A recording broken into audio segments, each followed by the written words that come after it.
सम्मान उसी का होता है जो औरों का सम्मान करे। सम्मान उसी का होता है जो औरों का सम्मान करे। प्रशंसा उसी की होती है जो दुखियों का दुख दूर करे। ओ है मर्द वही जिंदा जग में जो कह के बात कभू न डरे। तो सम्मान हमेशा उन्हीं का होता है जो दूसरों का सम्मान करते हैं। कभी किसी का सम्मान किया नहीं तो ध्यान रखना सम्मान कभी मिलने वाला भी नहीं है। दूसरों को रुलाने के बाद में जो खुश रहते हैं उनकी खुशी ज्यादा दिनों तक रह नहीं सकती। दूसरों की भूख मिटाने के बाद में जो खुद पेट भर लेते हैं उनको हमने बड़ा सुखी देखा है। 4 पहिया की गाड़ी में घूमने वाला, पक्के मकान में रहने वाला, एसी में रहने वाला, वो सुखी नहीं होता। कुछ लोग ऐसा सोचते हैं कि जिनके पास में कच्चा मकान है तो वो दुखी है, जिनके पास में एक झोपड़ी है तो वो दुखी है, किसी का बड़ा मकान है तो वो बड़ा सुखी होगा। कभी उससे जाके पूछना कि भैया तुम सुखी हो, तो शायद है कि वो भी सुखी नहीं होगा। धनहीन कहे धनवान सुखी, धनवान कहे सुख राजा को भारी। राजा कहे महाराजा सुखी और महाराजा कहे सुख विष्णु को भारी। विष्णु कहे सुख ब्रह्मा को है और ब्रह्मा जी कहे सुख शंकर को भारी। लेकिन तुलसीदास विचार कहे हर के भजन बिन सब दुखारी। भगवान के भजन के बिना हर जीव दुखी है। बड़ा मकान बनाने से व्यक्ति बड़ा नहीं होता, गाड़ियां खरीदने से व्यक्ति बड़ा नहीं होता, ज्यादा धन कमाने से व्यक्ति बड़ा नहीं होता, ज्यादा उम्र का हो जाता है तो वो बड़ा नहीं होता। अगर ज्यादा धनवान है तो उसे तुम धनवान कहोगे लेकिन बड़ा नहीं कहोगे। अगर कोई उम्र में बड़ा है तो उसे तुम बूढ़ा कहोगे मगर बड़ा नहीं कहोगे। बड़ा कौन है ध्यान रखना, जो अपने आप को बड़ा समझता है। बड़ा कौन है? जिसके विचार हमेशा बड़े होते हैं, जिसकी नीयत में कभी कोई खोट नहीं होता, ऐसा ही व्यक्ति बड़ा होता है। जो अपने को बड़ा समझता है, तो मैं उदाहरण के लिए आपको बताती हूँ कि मिट्टी का घड़ा होता है ना, गर्मियों में उसमें पानी भर के पीते हैं। मिट्टी का घड़ा, मिट्टी का घड़ा बड़ा होता है। जो अपने आप को व्यक्ति बड़ा समझता है कि मैं बड़ा हूँ, उनके लिए मिट्टी का घड़ा बड़ा होता है और लोटा छोटा होता है। और जब मिट्टी के घड़े में से जब पानी लोटे में किया जाता है तो ध्यान रखना थोड़ा लोटे को भी झुकना पड़ता है और थोड़ा घड़े को भी झुकना पड़ता है।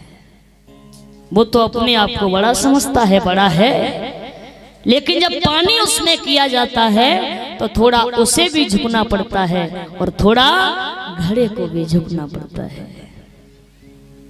झुक कर के चलना सीख लो, सब में रहना सीख लो। सुई देखी है? सुई जब सुई चलती है ना तो हमेशा 2 को जोड़ के चलती है। हमेशा जब सुई चलती है तो हमेशा 2 को जोड़ के चलती है और जब कैंची चलती है तो हमेशा 2 को हटा कर चलती है। तो सुई से बहुत कुछ सीखा जा सकता है, बहुत कुछ। कोई तुम्हारी बढ़ाई करे, भैया तुम बड़े अच्छे आदमी हो, तो अपनी बढ़ाई सुन के वहां पे रुक मत जाना, न तुम खुशी में आके पड़ जाओ कि हमारी बढ़ाई कर रहा है। अगर कोई बढ़ाई करे फिर भी वहां मत रुक जाना, और कोई बुराई करे फिर भी वहां मत रुक जाना। आजकल लोग पूछते हैं भैया तुम बड़े अच्छे आदमी हो, भैया तुम्हें क्या कष्ट है, भैया तुम्हें क्या मुसीबत है, अरे हमको बताओ। क्या तुम्हें लगता है कि वो तुम्हारी मुसीबत को हल कर देंगे?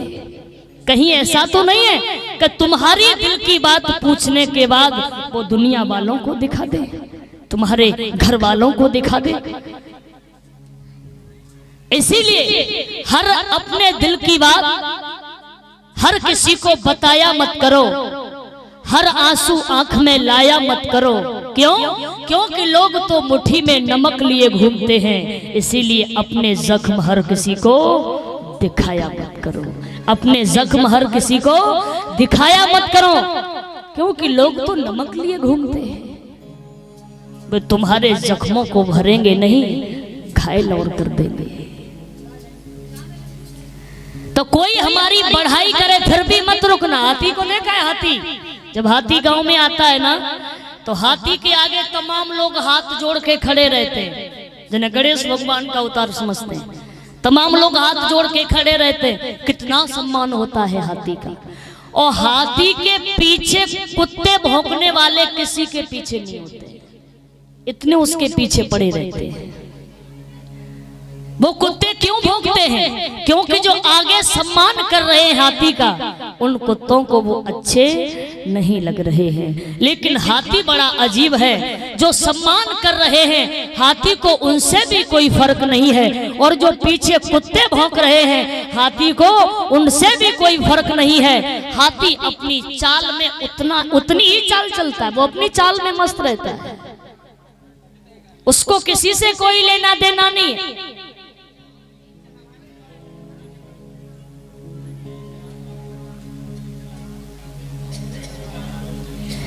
बोली गोविंद भगवान की।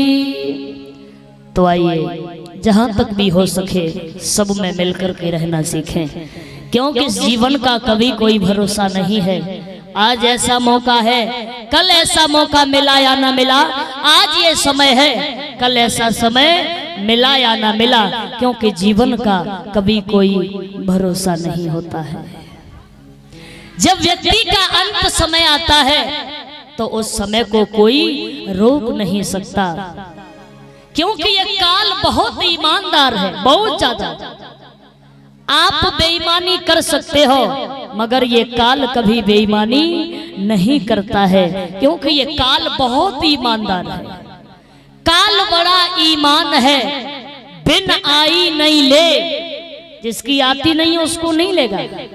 काल बड़ा ईमान है, बिन आई नहीं ले, ओ आई जावे जो गैल में तो घरे जान नहीं। अगर रास्ते में आ गया ना तो ये घर पे नहीं जाने देगा, क्योंकि ये बहुत ही ईमानदार है। तो अंत समय को कभी कोई रोक नहीं सकता।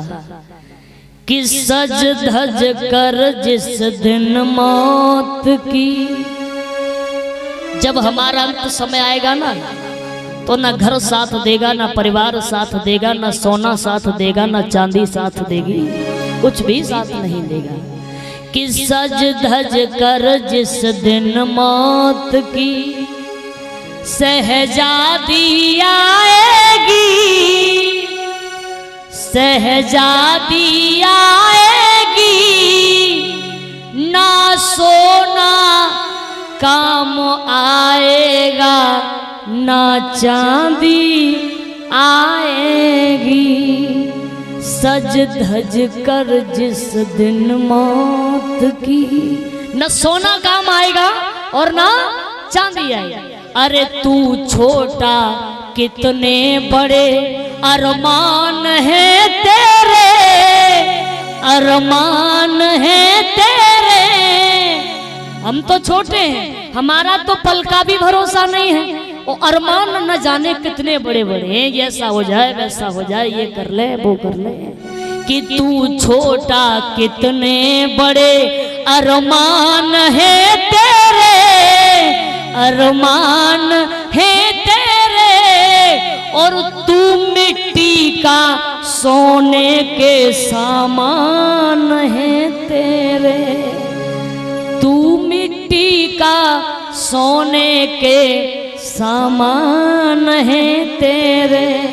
और मिट्टी की काया एक दिन मिट्टी में मिल जाएगी, मिट्टी में मिल जाएगी।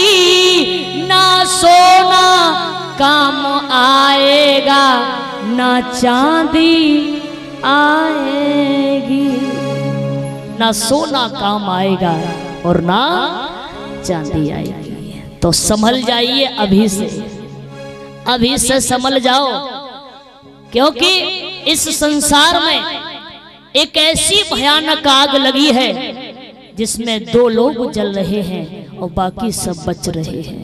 कौन? एक लंगड़ा और एक अंधा। इस संसार की जो आग लगी हुई है, मोह माया की, घमंड की, अभिमान की, इसमें 2 लोग जल रहे हैं, एक लंगड़ा और दूसरा अंधा। अंधा उधर को ही भाग रहा है जिधर आग लगी हुई है, उसे दिख नहीं रहा। अंधा उधर को ही भागता है और जिधर आग लगी है, और लंगड़ा तो बेचारा चल ही नहीं पा रहा है।